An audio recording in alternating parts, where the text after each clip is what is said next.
ओम श्री गुरुदेवाय नमो नमः। बोलिए शंकर भगवान की जय। प्रिय बंधु, आप परमात्मा की अमृतमयी कथाओं को नित्य प्रति श्रवण किया करते हो। आपने सभी YouTube चैनलों के माध्यम से अनेकों कथाएं श्रवण की। प्रत्येक विद्वान अपने अपने मत के अनुसार कथाओं को लिख देते हैं। उन्हीं का प्रचार प्रसार हो जाता है। हर अनंत हर कथा अनंता, कहें सुने बहुविध सब संता। हर की कथाएं अनंत हैं। उनका पार पाना बड़ी मुश्किल सी बात है।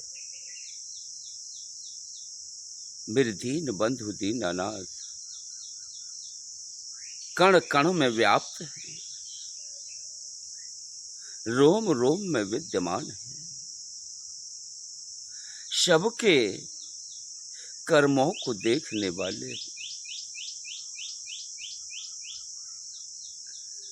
प्रिय बंधु, मेरे वह प्रभु सब पर अपनी दया की दृष्टि डालते हैं। जो जैसा करता है वैसा पाता है। अपनी अपनी करने के फलों का परिणाम जीव इसी जीवन में भोग करके जाता है। इसलिए हमको प्रत्येक विषय पर शोध करके ही बोलना चाहिए। त्रुटियां प्रिय बंधु हमसे भी होती है। हम कोई परम विद्वान नहीं।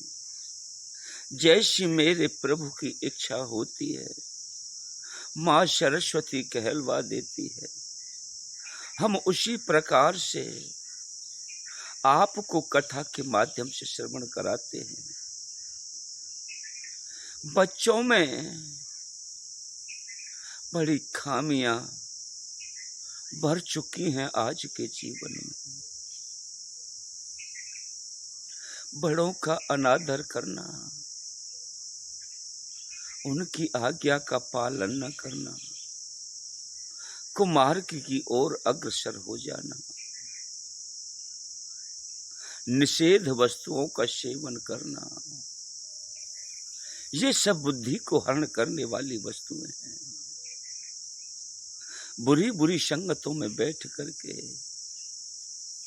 उनके विचारों को ग्रहण करना,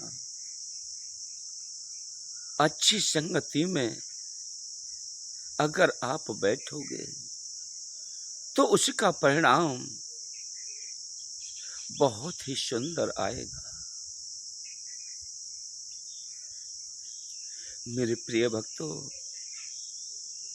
भगवान कभी किसी का बुरा नहीं चाहते। जैसा तुम करते हो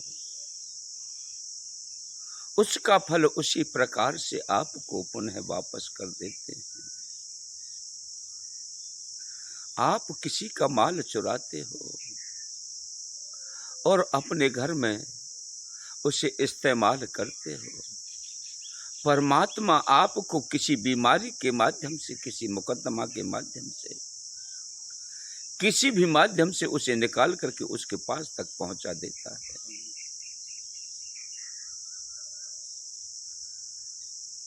कहा गया है कि इसको लेकर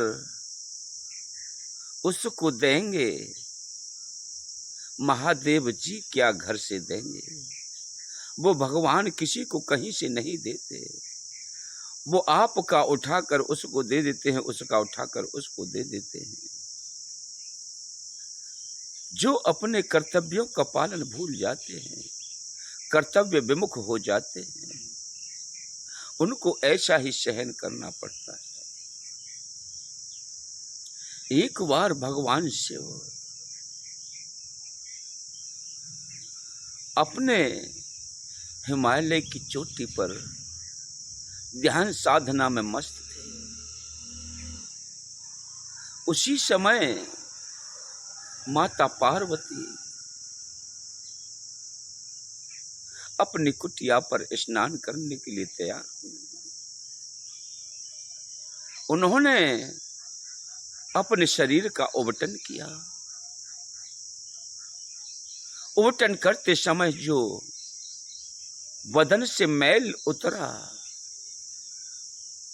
उस मैल का माता ने एक पुतला बना दिया। उस पुतले में माता पार्वती ने प्राण डाल दिए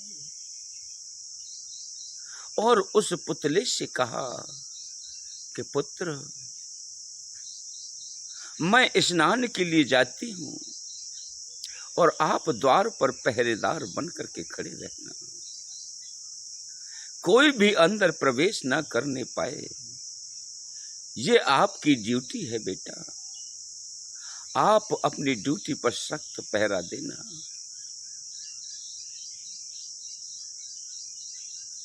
उस पुत्र का नाम था गणेश।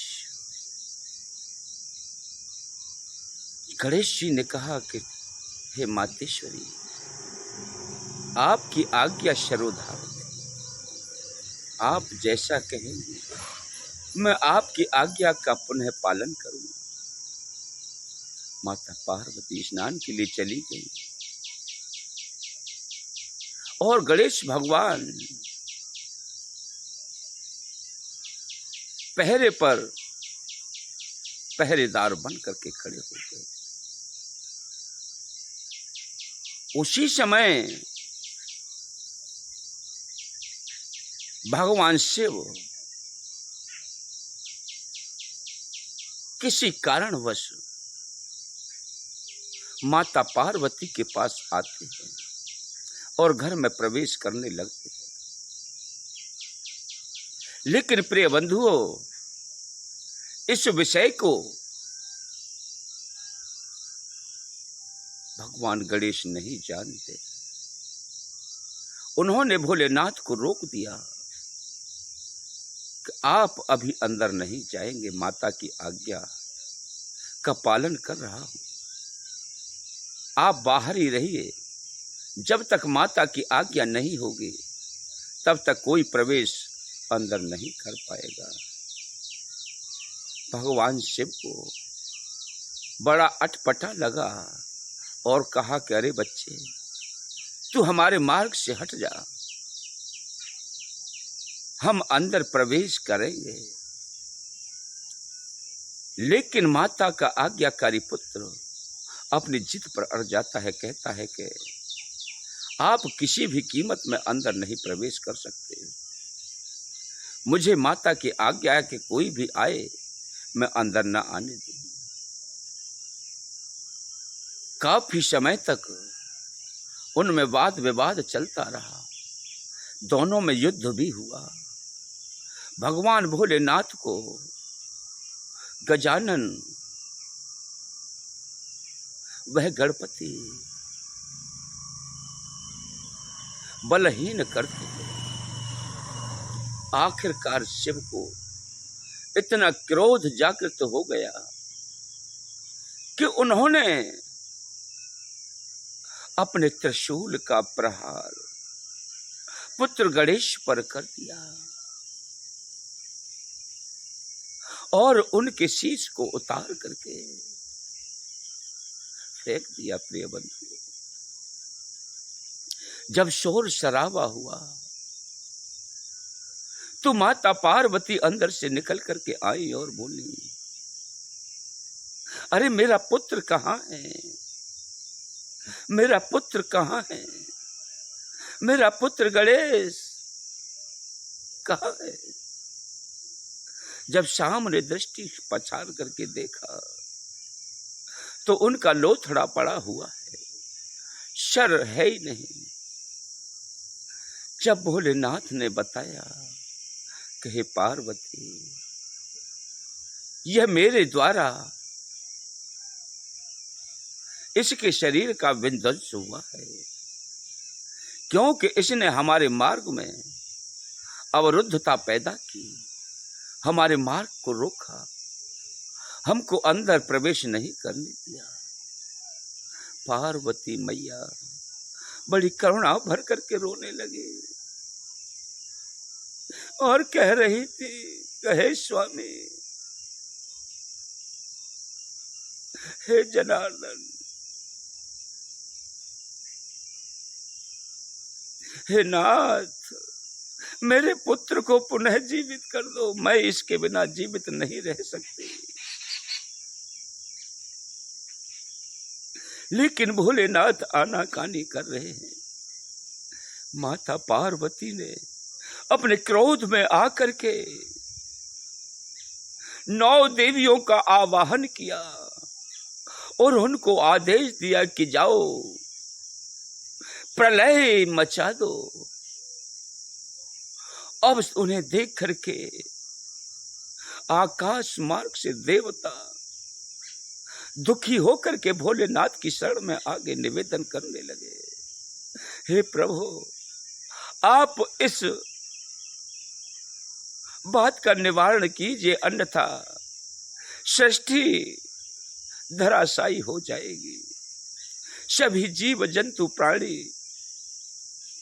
नष्ट हो जाएंगे। भोलेनाथ ने उनके निवेदन को स्वीकार किया और कहा कि जाओ, जो आपको मार्ग में कहीं भी मां पीठ दे करके सोती हो, उसके बच्चे का सर उतार करके ले आओ। तो प्रिय बंधुओं, जंगल में एक हथनी अपने बच्चे को पीठ दे करके सो रही थी। उस हथनी के बच्चे का शीश उतार करके और लाए तो भोलेनाथ ने उस हाथी के सर की गणेश जी के धड़ पर सर्जरी करके उन्हें जीवित किया, पुनः जीवन दान दिया। बोलिए गणेश भगवान की जय। इस प्रकार प्रिय बंधुओं,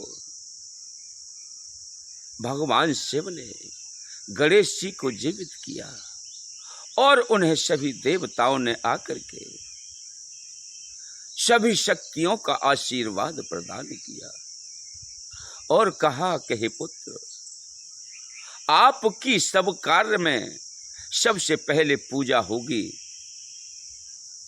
और जिसने आपकी पूजा नहीं की तो उसके सभी कार्य विफल हो जाएंगे। इसलिए गणेश भगवान का सर्वप्रथम पूजन सभी शक्तियों के द्वारा, सभी देवताओं के द्वारा चयन किया गया। इस प्रकार गणेश जी का जन्म हुआ। बोलिए गणेश भगवान की जय। बोलिए संत सनातन धर्म की जय। आदिशक्ति माताओं की जय। जय जय श्री राधे।